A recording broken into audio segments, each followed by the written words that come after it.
Hi, and welcome to part 2 of ProBuilder. So today I want to talk about, first in the part 1, we created a few shapes and preset shapes, and you were able to play around with the editor here when we just review here that you can go back and forth from the game object to the ProBuilder editor. Within the ProBuilder editor, once it's turned on, you have vertex, edge, face selections. In addition, something I didn't talk about last time is you have, and it may look different depending on which editor, Unity 6 version you're using, but you have here on your ProBuilder mesh a cut tool, and then here you have going back to edit the actual shape. So if I click this, for example, I can adjust my shape here. If I go to the mesh editor and use the cut tool, I can actually cut into my shape. I'll show you how that's done here. I'm just dragging and clicking and then bringing it back to the original point. And so now I have cut a new face in here. Now, depending on how many cuts you make and what kind of crazy shape you're doing, this can cause problems later on because of the geometry of the mesh. So use this cut tool sparingly. There's other options that might be better, but it is here if you want to use it. So I'm going to Command Z to go back to my cube here. And I'm going to start talking a little bit more about the action buttons that are within each of these editing systems here. So if I choose my faces, for example, if I right click, I get this new menu here that gives me all kinds of extra options. So let's just go through them one by one. So I can say select all faces on this object, okay? Or let me just go back here. I can select a face ring, which just gives me a round instead of having to hold down the shift key and trying to get underneath this bottom area here. You know, previously we had talked about changing to wire mode too, so you could see instead of the draw mode behind in your wire mesh. That's possible too. But this gives you all kinds of different options. Let's just go select one again and then go here. You can bevel edges, which is really fun. You just click bevel edges. And this little menu down here will pop up, which is kind of nice because then you can actually adjust your edges here if you want for your distance on the edges and then confirm. You can see my computer's going a little bit slower, but then hit confirm and it will bevel the edges exactly the way you want. You can also select edges and do that as well as faces, okay? You can merge two faces together if you have selected two. So if I shift and select a second one, I can merge these two and they become one face, which is sometimes better for adding materials, or if you're building an object, you can merge two game objects. You know, if you go out of the editor section into the game object one, you can merge two objects here into one. So let's say you have a staircase and you want to connect it to a wall, you can do that as well. Okay, so let's go right click again. Okay, flipping normals basically means that the normal side is usually facing outward, but let's say you want it to be inside. You've created a tunnel and you want it to be inside and you wanted to add texture to the inside instead. You could flip those face normals and make it so that you can add materials to the inside. I can subdivide this face. It automatically has created 4 faces for me, and I could subdivide each of these again. So if I want to edit them individually, you know, for example, by holding the shift key and extruding, it's a quick way of doing this. Okay, so let me command both of these back out so I get back to one. Right click, okay. I could detach the face, take that off so you can see what I was talking about with the normals from looking inside my box. All right. Um, let's see, I can duplicate my face. It will still be part of the same object. I can delete this face. Now you can see by flipping the normals, this might be a nice way to show you how to flip normals. So if I select all and then I flip face normals, now you can see that they're on the inside. So that was a way of explaining that. Okay, I'm going to go back to this one by hitting Command Z or Control Z on a PC. Okay, we can change pivots and we can say extrude faces here, which we already have a shortcut key for the shift. So you've got a lot of options here, but this is just for the face. So you've got other ones here as well, like for edges and for vertexes. So these are going to be different than menus depending on which element you're working with. Up here, if you're working with vertexes, edges, or faces. One really popular one when you're working with edges, let me select this edge here, is to select an edge, and then if you want to cut all the way around, create a cut all the way around or an edge all the way around. It's not necessarily cut, but an edge all the way around, divide it. You want to insert an edge loop. You'll see that it is inserted all the way around here and it's automatically selected it. So I could actually slide up and down where I want to place it. This is great for like creating doors and walls and things like this. Okay. And then I just hit enter wherever I want it to stay. And now I've got different faces on all sides. Okay. So edge loops are very, very useful. Remember, they'll be formed opposite of whichever edge you click on. So if I have this going this way, it's going to be perpendicular to this one. So when I right click and say insert edge loop, it will go in the opposite direction. Okay. In addition here, you can, just like the other ones, you can bevel edges. You can connect two edges. So if I select two, I can connect them and make a point like a triangle. So let me do that for you. I'll select this one, hold shift and select this one. And I will, where's my connect edges? Connect edges. So you can see now that it's connected through here. Okay. All right, what else can we do here? Let's select an edge and right click. Okay, you can subdivide these so you can create subdivisions all through here, just like we did with the face. Okay. Select way, this is great. You can use this with the pivots as well, I mean the vertexes as well. So let's say I want to select, just like the faces, I want to select all the way around something, but I can't see the bottom. So if I want to select the edge ring here, it will select all of them for me. Okay. Or I can select the edge loop and it will also select them all for me. You can see they're all selected. Okay, so if I pull this out,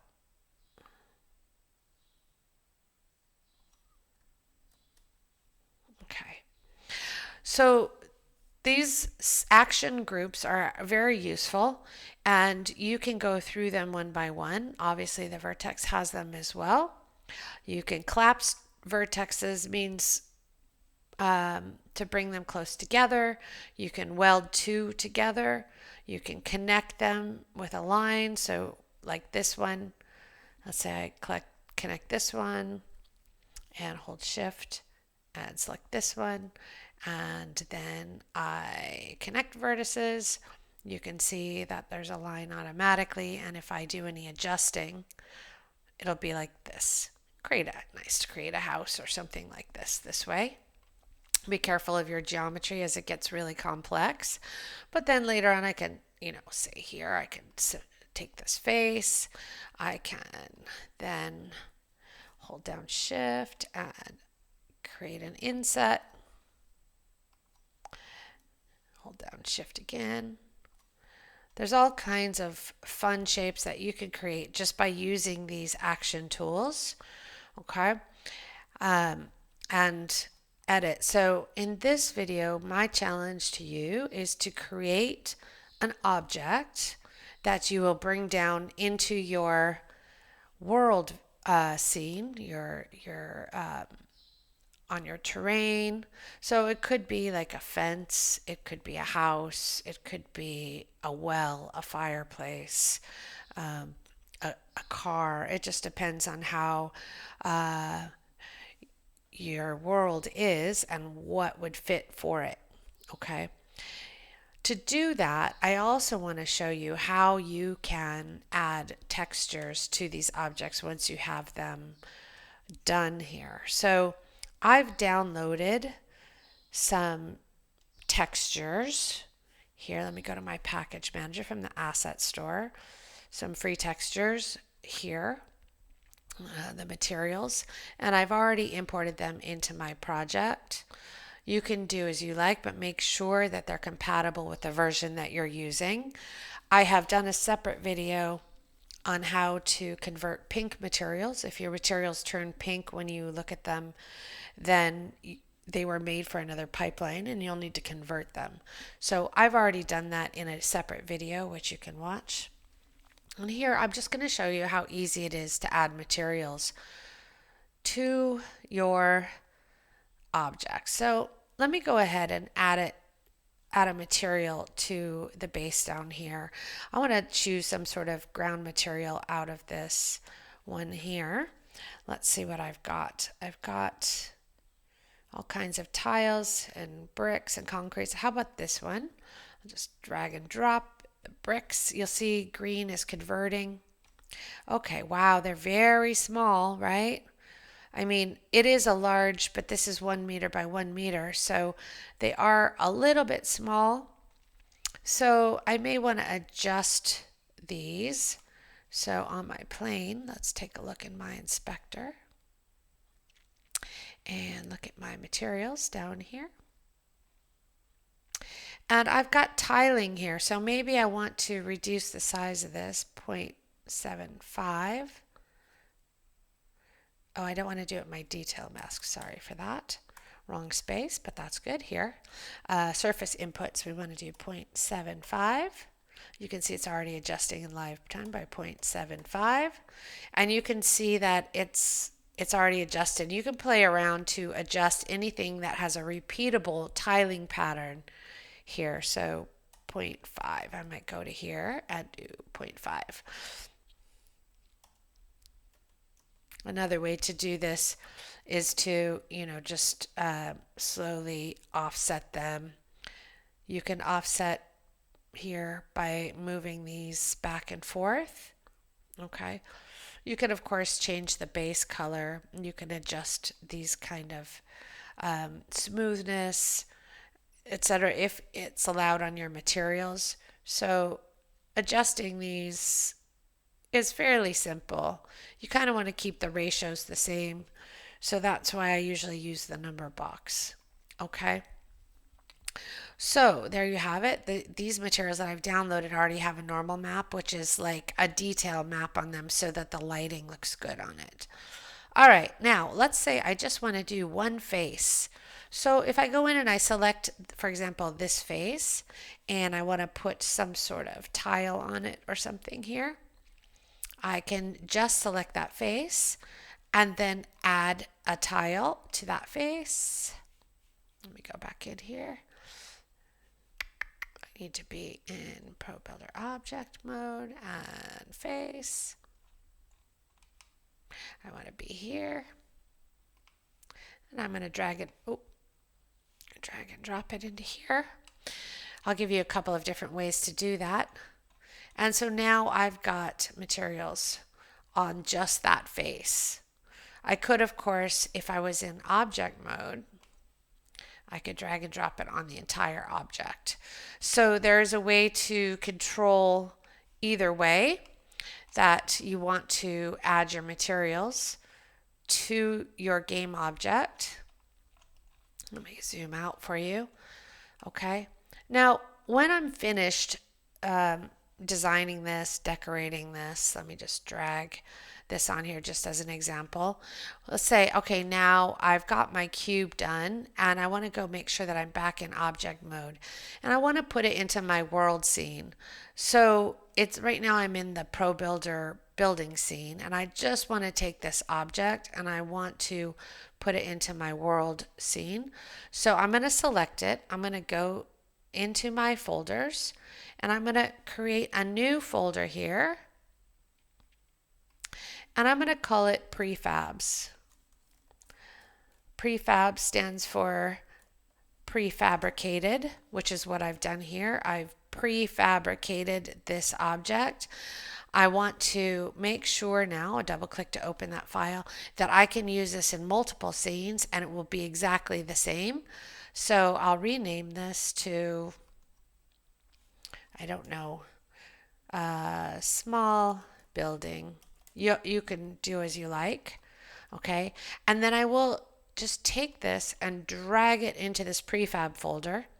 And you can see that this changes to blue. And what this means now is that I can reuse this prefabricated model multiple times, anywhere I want, in other scenes. I can just drag and drop it.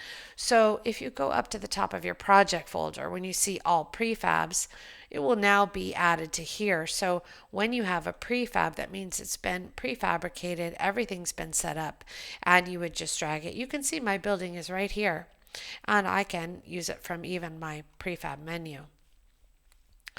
So I want to show you one more way to, let me just right click and delete some of these, add materials and just vertex colors. I'll delete all these. And I will create another cube here.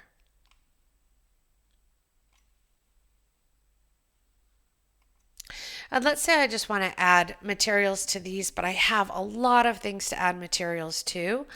I can go up into my toolbar at the very top, click on Tools, go to ProBuilder, go to Editors, and go down into Material Editor. This will put up a new window for you right here. If I go back down into the materials that I brought in here and imported, and let's say I want to use this on lots of different objects and I want to have them very handy, I can actually assign them into any of these slots, and then when I'm selected on it I can just hit apply.